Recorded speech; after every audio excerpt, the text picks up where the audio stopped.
Notre tour de France se poursuit et nous amène maintenant en Haute-Savoie pour la 3e initiative. Et j'appelle donc sur scène Guillaume Paquin, qui est titulaire de la pharmacie de Salève, ainsi que le professeur Christophe Rapp, qui est président de la Société de médecine des voyages et qui sera notre grand témoin pour cette intervention. Bonjour Guillaume. Bonjour. Je vous invite à vous asseoir, professeur Rapp. Donc Guillaume, vous êtes pharmacien titulaire d'une officine, membre du groupement Well Pharma, dont vous êtes également le président. Vous exercez aujourd'hui dans une pharmacie qui a été construite en 2024 à la suite d'un transfert à Creuseuil, dans le Genevois, à la frontière suisse, et à proximité des aéroports de Genève et de Lyon. Et ce n'est pas un détail, puisqu'on va le voir, ça a directement influencé l'initiative que vous allez nous présenter autour de la prise en charge du voyageur, un enjeu qui est particulièrement intéressant et important pour la population sur votre territoire. Alors, ce que je vous propose, c'est une série de quelques questions. On va essayer de tenir les 5 minutes pour que vous puissiez nous présenter cette intervention. Alors, dans la version longue de la vidéo qui sera bientôt accessible, vous insistez sur le fait que ce n'est pas simplement la vaccination du voyageur que vous avez mis en place, mais bien une prise en charge globale. Est-ce que vous voulez bien nous expliquer à quoi ça consiste concrètement ? Oui, tout à fait. C'est un acte qui est au sein de notre officine, qui est vraiment très cadré. Moi, je l'organise de cette façon-là. Premier rendez-vous, où on accueille le patient, donc sur rendez-vous effectivement. Et là, il y a toute une série de points à suivre. Il y a déjà une analyse du projet de voyage en fonction de la destination, des conditions de voyage. Après, on va analyser et puis identifier les risques endémiques. Puis, on va prodiguer des conseils hygiéno-diététiques. On va aussi promulguer des conseils sur la protection des vecteurs de maladies. Il y a toute une série de questions qu'on va établir pour arriver à une proposition de vaccin et aussi la prise en charge de la prévention antipaludique.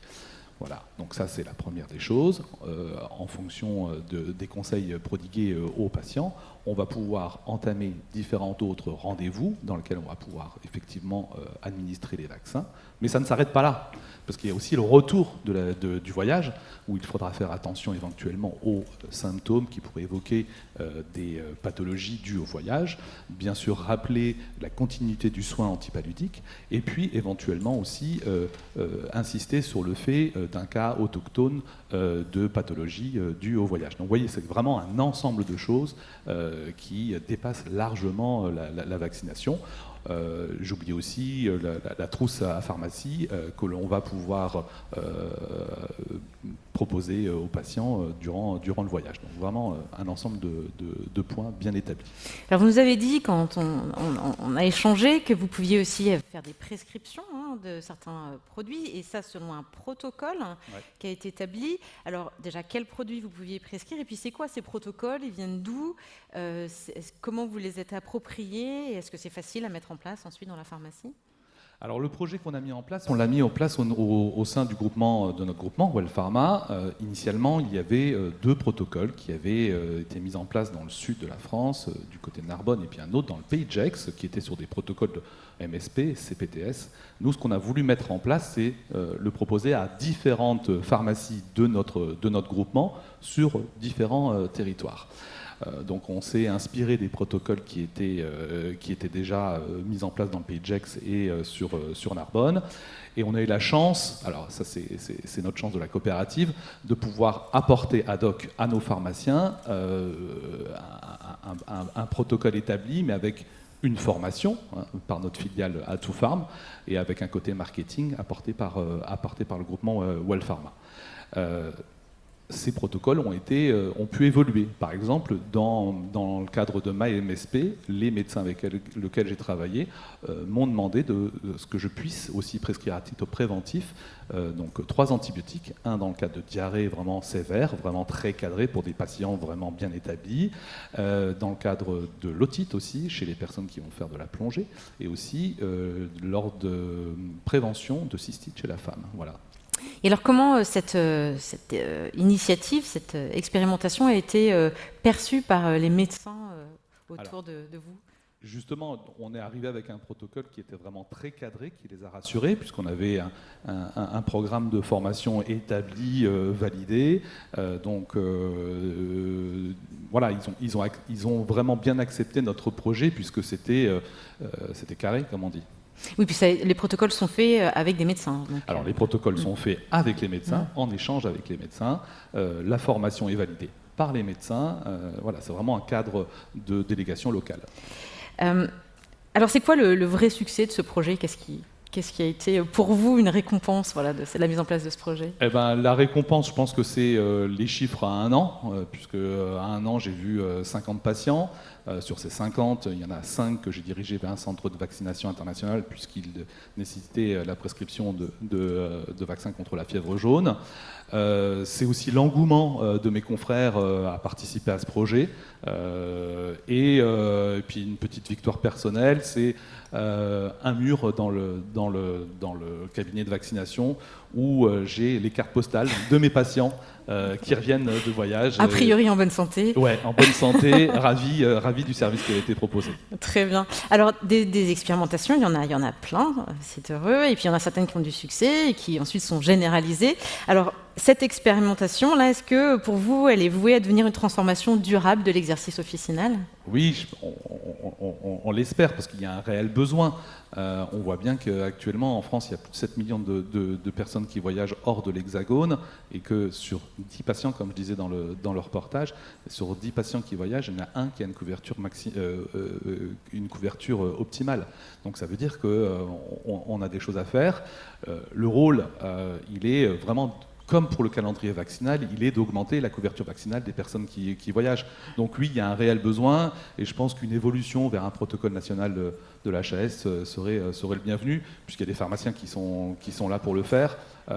C'est ce que je dis toujours, comme pour la Covid, quand on demande de faire les choses, la profession est vraiment répond présent à chaque fois. Donc encore sur ce type de mission, je pense qu'on peut nous laisser la main. Très bien. Alors si vous aviez un dernier message, si quelqu'un vous dit est-ce que je dois y aller, est-ce que c'est une bonne idée, c'est quoi le message clé que vous direz ?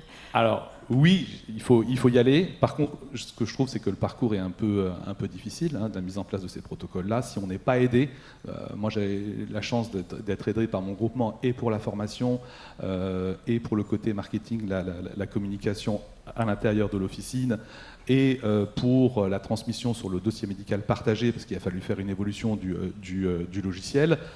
Heureusement on travaille en interne là-dessus, mais autrement c'est vrai que c'est pas évident. Mais en étant bien accompagné, c'est super important. Et ce que je regrette aussi, c'est aussi un petit peu le problème de communication. On en a parlé tout à l'heure. C'est vrai que le code de déontologie a évolué dernièrement. Moi, je demanderais qu'il y ait un peu une explication de texte là-dessus pour qu'on puisse, c'est pas un côté mercantile, mais qu'on puisse montrer toutes les choses que les pharmaciens peuvent faire. Et ça serait qui ne sont pas encore tout à fait connus par la population. Très bien, je vous remercie beaucoup pour cette explication. Alors, je me tourne maintenant vers vous, professeur Rapp. Vous êtes spécialiste en médecine interne et en maladies infectieuses tropicales. Vous exercez à l'hôpital américain à Neuilly-sur-Seine. Et puis, vous êtes ici, surtout en tant que président de la Société de médecine des voyages. Vous êtes donc particulièrement bien placé pour nous rappeler le contexte et les enjeux autour de la santé des voyageurs. Et je crois que vous avez aussi des éléments à partager avec nous sur les démarches en cours qui pourraient permettre d'élargir ces missions et des missions des pharmaciens à l'échelle nationale. Donc je vous laisse la parole. Vous avez également 5 minutes. Je vous remercie. Merci. Bonjour à toutes et à tous. Merci pour votre invitation. Ça fait très longtemps que je n'ai pas vu autant de pharmaciens depuis la faculté de Bordeaux. Je suis ravi d'être parmi vous pour partager effectivement le sentiment de la Société de médecine des voyages. La Société de médecine des voyages, c'est une société savante qui coordonne les centres de vaccination internationaux. Et vous savez que les centres de vaccination internationaux sont les centres qui sont habilités à la fièvre jaune. Voilà. Et donc ça, c'est important. Et il y a un maillage territorial de ces CVI qui est d'environ 140 centres sur le territoire national. Et donc on voit un petit peu l'inadéquation par rapport au nombre de pharmacies. Donc l'idée, là, par rapport à l'initiative pilote que vient de nous montrer Guillaume Paquin, qui est très intéressante, c'est de réfléchir à augmenter la couverture vaccinale et le conseil aux voyageurs en France. Et cette idée, elle vient dans un monde connecté et post-Covid, du fait que les voyages augmentent. On va bientôt atteindre 2 milliards de voyages internationaux par an. Et les voyageurs sont exposés à des risques sanitaires de plus en plus complexes et les voyageurs sont mal préparés. Et les voyageurs sont également, l'actualité nous le montre, des vecteurs d'importation d'agents pathogènes. On peut penser aux arboviroses comme la dengue ou le chikungunya qui est maintenant présent chez nous chaque été. Donc il y a un enjeu à la fois individuel de prévention du voyageur, mais il y a aussi un enjeu collectif de résilience sanitaire et de meilleure préparation pour éviter la dissémination des agents pathogènes et d'intégration d'autres professionnels de santé comme les pharmaciens dans la réponse collective. Et là, on peut prendre l'exemple récent de la crise du chikungunya à La Réunion où les pharmaciens ont été très impliqués dans la campagne de vaccination dont le succès a été bien entendu mitigé comme vous le savez.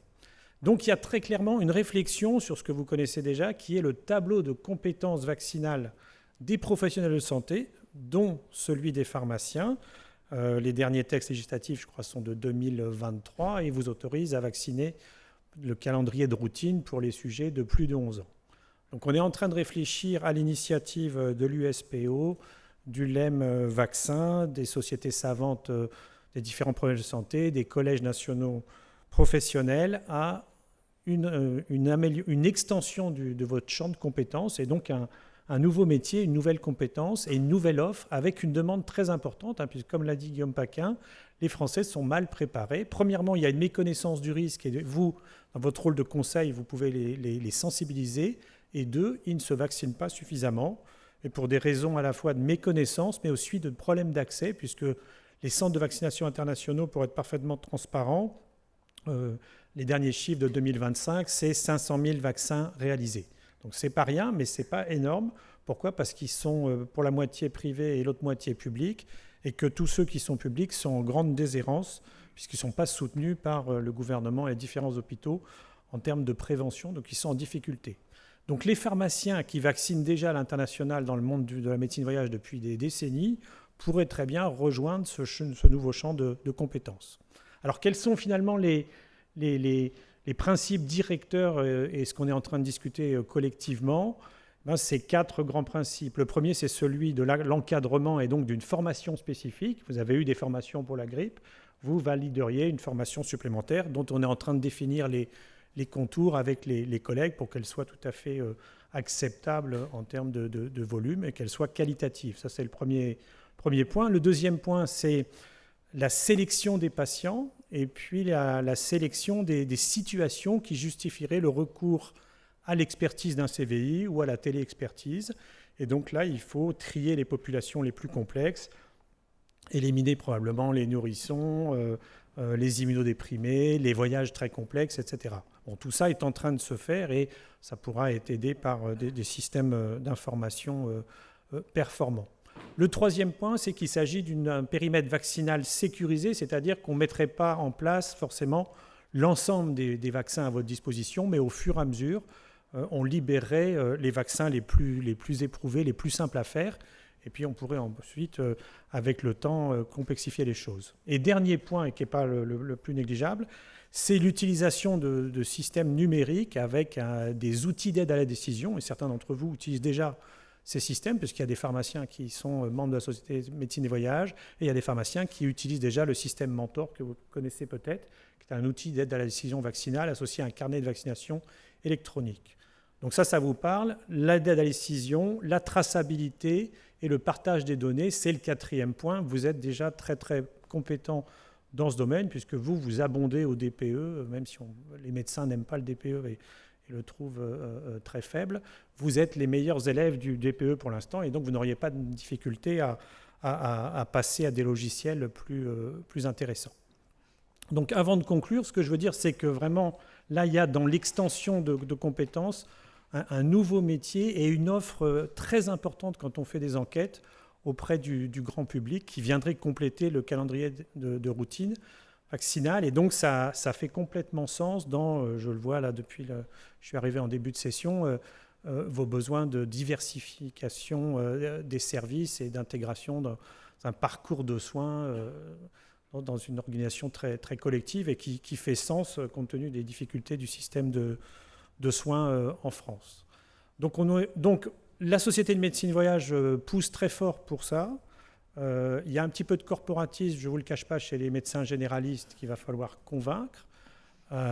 Mais globalement, on est enthousiaste et on est tellement enthousiaste qu'avec les collègues de l'USPO et des collèges et des syndicats, nous avons rédigé très récemment une saisine pour la Direction générale de la santé. Et donc ce groupe de travail qui travaille depuis un an va maintenant porter au niveau de la Direction générale de la santé cette proposition d'extension des champs de compétences vaccinales à la médecine du voyage.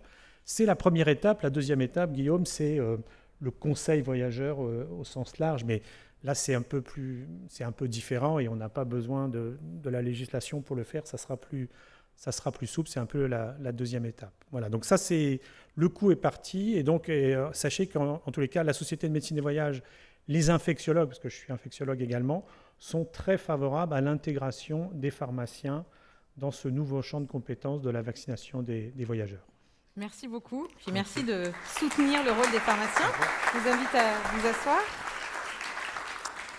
Voilà, vous avez plein de nouvelles informations, puis des choses à suivre donc pour les prochains mois, prochaines années. Est-ce que vous avez des questions à poser à nos intervenants? Oui, j'ai une question.